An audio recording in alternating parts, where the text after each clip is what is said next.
Vamos ficar em pé para a gente cantar ao Espírito Santo com o Ministério Excelsis, preparando a nossa vida, a nossa alma para a escuta da Palavra de Deus. Cantemos. Vem, vem, vem, Espírito Santo, transforma minha vida, quero renascer. Vem, vem, vem, vem, Espírito Santo, transforma minha vida, quero renascer, quero abandonar-me em teu amor, encharcar-me em teus rios, Senhor, derrubar as barreiras em meu coração, quero abandonar-me em teu amor, encharcar-me em teus rios, Senhor, derrubar as barreiras em meu coração. Vem, vem, vem, vem, vem, Espírito Santo, transforma minha vida, quero renascer. Vem, vem, vem, Espírito Santo, transforma minha vida, quero renascer. Vamos aplaudir o Divino Espírito Santo.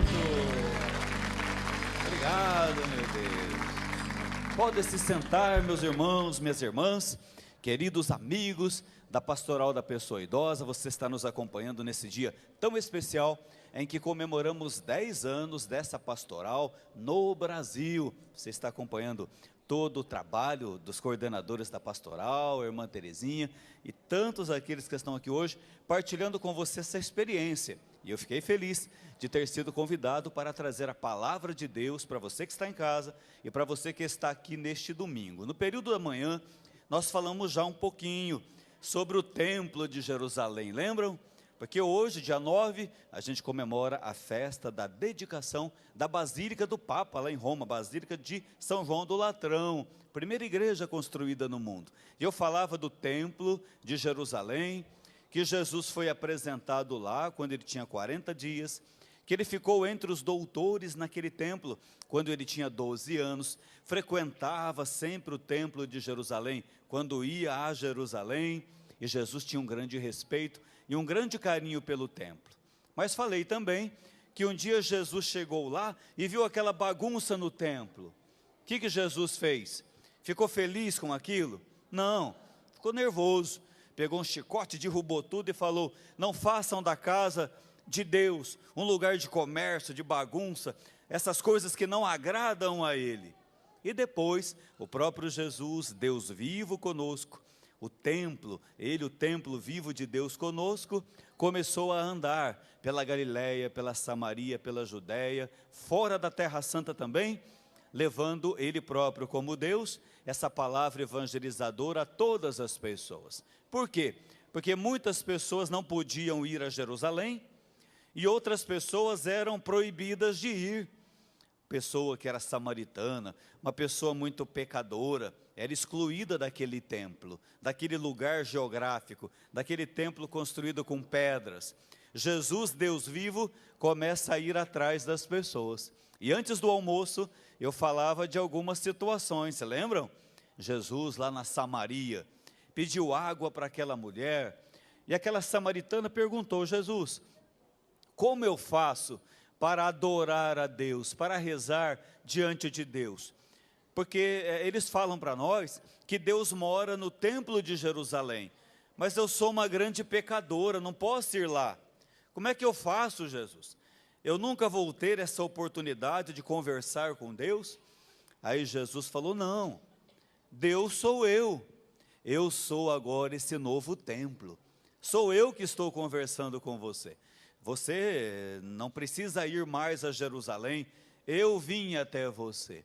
E Jesus começa a ir ao encontro das pessoas. E eu falava pela manhã antes do almoço, que Jesus foi em Jericó, lembram? Encontrou um homem numa árvore, aquele homem que tinha o salário dele, mas tinha caixa 2 e caixa 3, lembra que eu falei? E ele ficou escondido no meio das folhas das árvores, pensando que Jesus jamais olharia para ele, mas Jesus olhou com muita misericórdia. Jesus, Deus vivo, falou: Zaqueu, desce daí, hoje eu vou almoçar na sua casa. E ele: eu, Jesus, mas eu sou o maior pecador dessa cidade. Aí Jesus falou: mas é isso mesmo, eu vim aqui para salvar vocês, para perdoar vocês. Eu vim buscar os pecadores, eu vim buscar os doentes. Quem é santo, quem tem saúde, não precisa.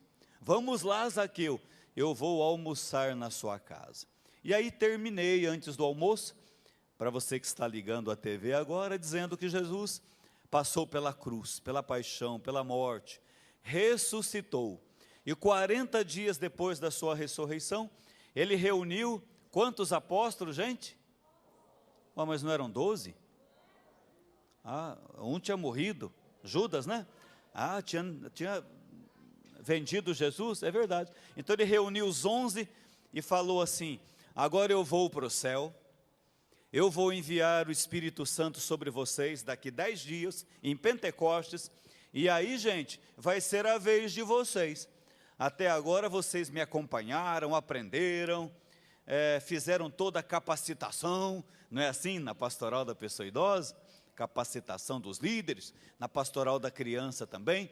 Agora eu capacitei vocês, 3 anos comigo, eu vou mandar o Espírito Santo, aí vai ser a vez de vocês saírem pelo mundo, como templos vivos, como morada de Deus, para anunciar o meu evangelho a todas as pessoas, especialmente aquelas que estão mais sofrendo.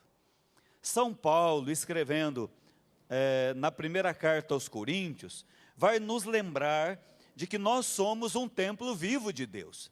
Aquela basílica lá em Roma, que a gente celebra hoje, é um templo onde Deus mora, Jesus é o próprio Deus vivo, e cada um de nós, pelo batismo, nos tornamos um templo vivo de Deus.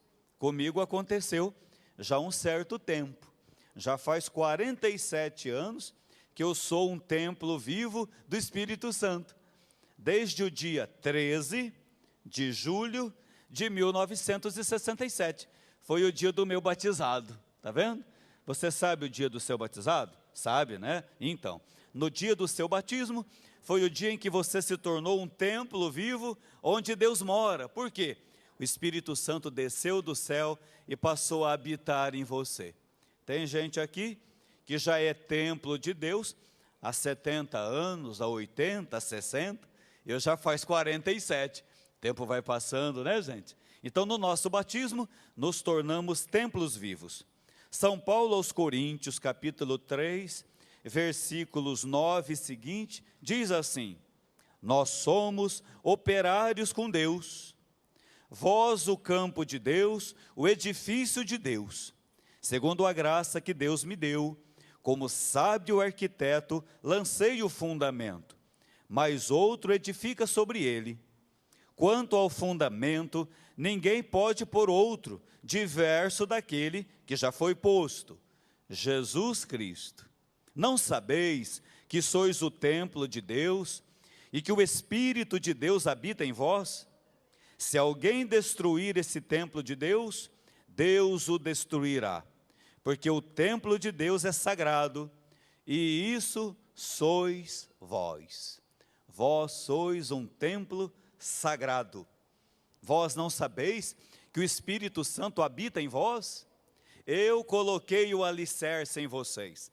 Paulo falando para aquela comunidade.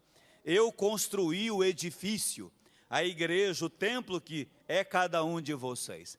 E eu construí sobre o alicerce que é Jesus.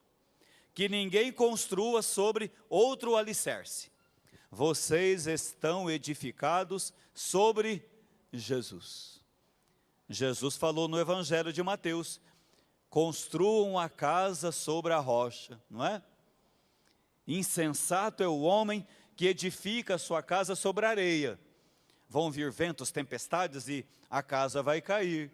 Mas se vocês edificarem a casa, a vida de vocês, a família de vocês, a pastoral de vocês, sobre mim, eu sou o rochedo, virão tempestades, ventos, chuva, e a casa não vai cair, porque está edificada sobre mim a rocha.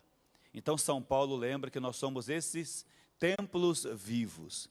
Portanto, a partir do nosso batismo, Jesus nos chama a esse compromisso, como aconteceram com os apóstolos. Lembram dos discípulos?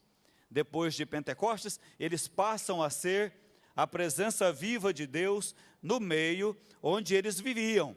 A gente tem Pedro e João indo no templo, curando aquele homem que nascera paralítico, coxo. Nós temos Barnabé, que morava lá na ilha de Chipre, uma ilha. Ele fica sabendo de Jesus. Alguém anuncia Jesus para Barnabé, e ele vende todos os bens que ele possuía.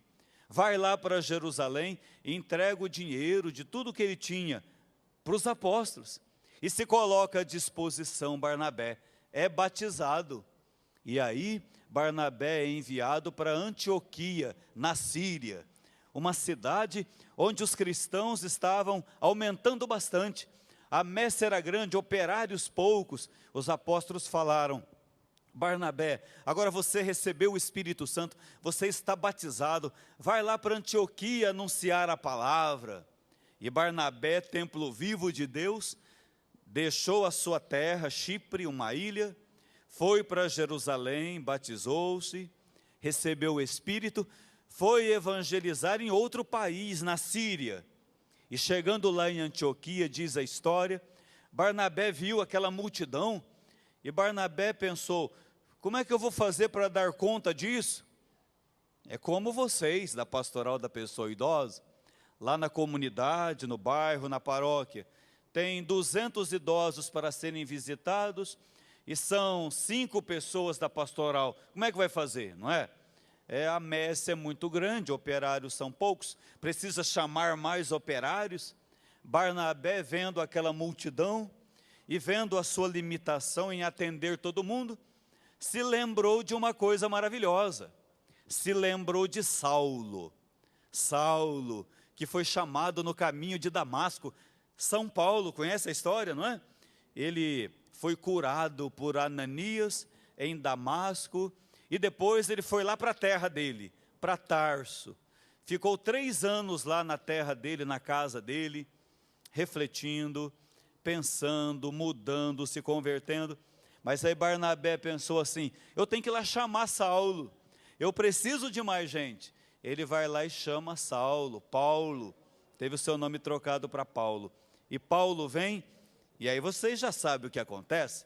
A união dos dois, Paulo e Barnabé, acontecem maravilhas lá em Antioquia, e começam a ser enviados em missão para as ilhas gregas, chegando até Roma. São Paulo chegou lá, São Pedro também.